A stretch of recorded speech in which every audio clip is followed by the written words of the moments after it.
Lava Caverns run, take 2.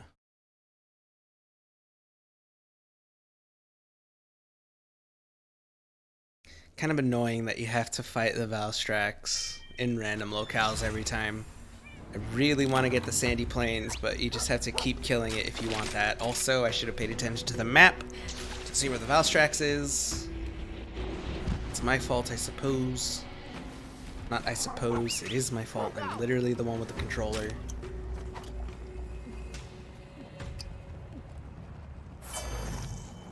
Well, there are no monsters that are worth riding on this map, huh? Alright. Let's just find the Valstrax. Demon powder. Flame. This. Okay. Managed to get everything. Now. Yep.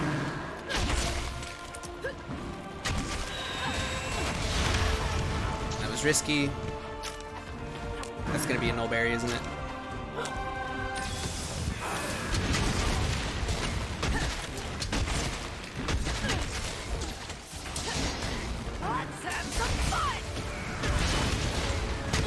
If I could get lucky with the random movement of the Remobras,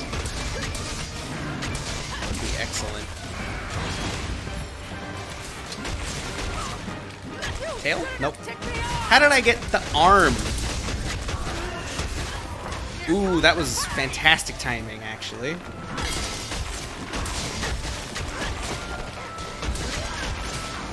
The music is banging.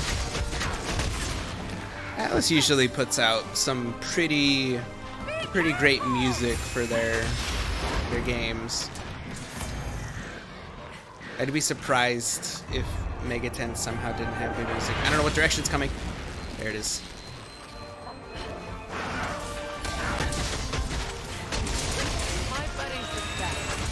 Man, couldn't have inched forward just a little bit.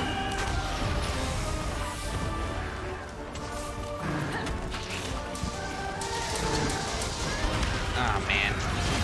God. At least I ticked up just as that landed. Literally what feels like a frame between life and death.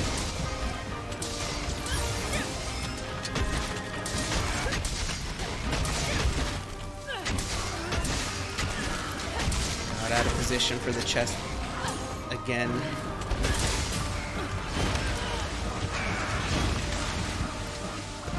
Okay, so yeah, just note to self. Just tank those hits. And that was a horrible move. And I still got hit by that. Are you kidding me? This is not good. Alright, I'm up.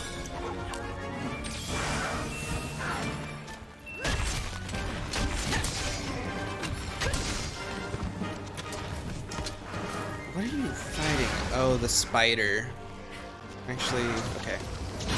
That's fine. We're just gonna throw the spider into him. It's too much effort. Guys. You get that in time. No. God. I was holding a direction game.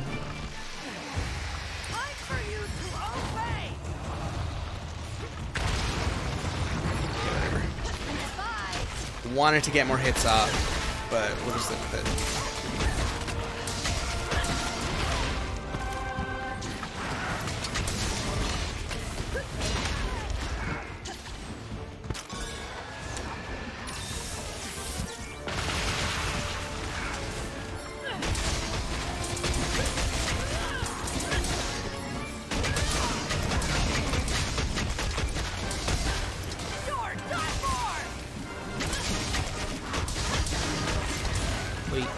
Wait. Eh.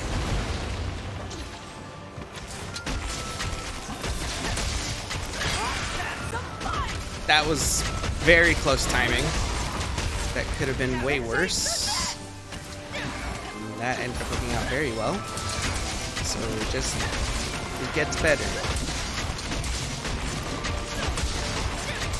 All you have to do is just believe hard enough and be lucky. And you can also die because of your greed. God damn. You win some, you lose some. Jesus. You're gonna be sorry for that!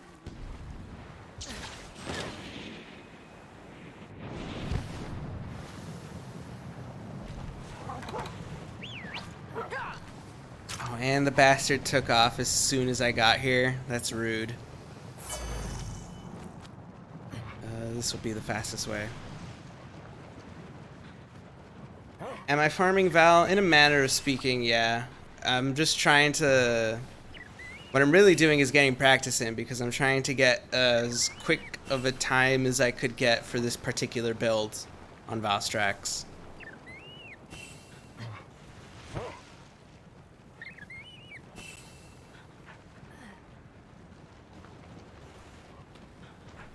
Yeah, solos.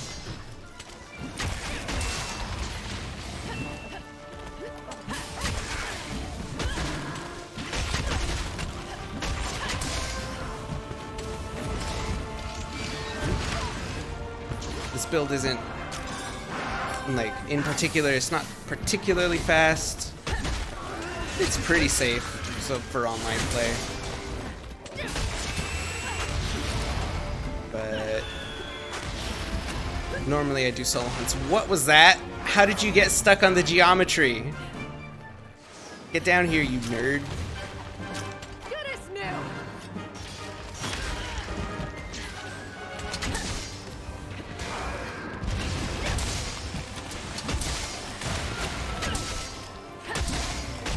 Flip it. I would, but I have my hands on the controller.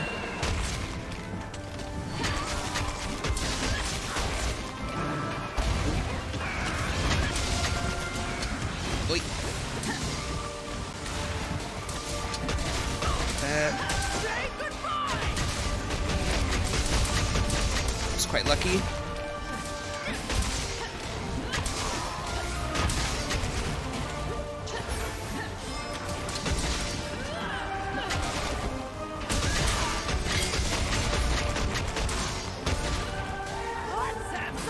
Oh, clip it. Oh yeah, the share button.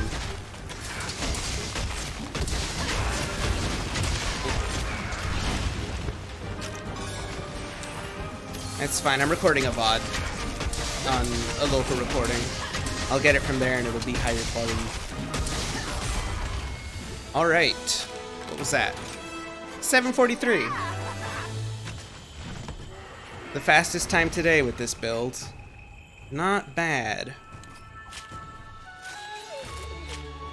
Still, I think I could get a faster time on the sandy plains. If the RNG hits just right, I should be able to get like a good low 7-minute time on Valstrax. Did I break the tail? I did. It's right here. Here comes the messy part.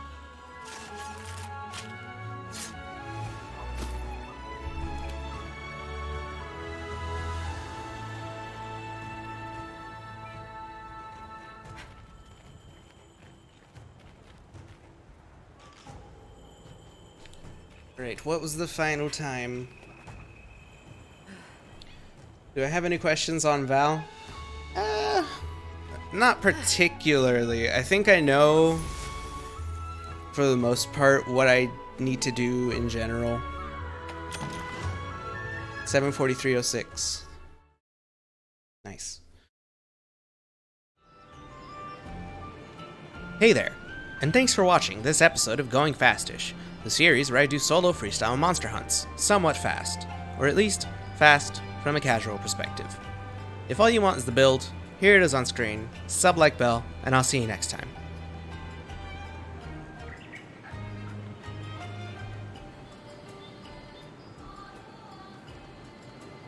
If this is your first time here, or if you want a build rundown, then here you go.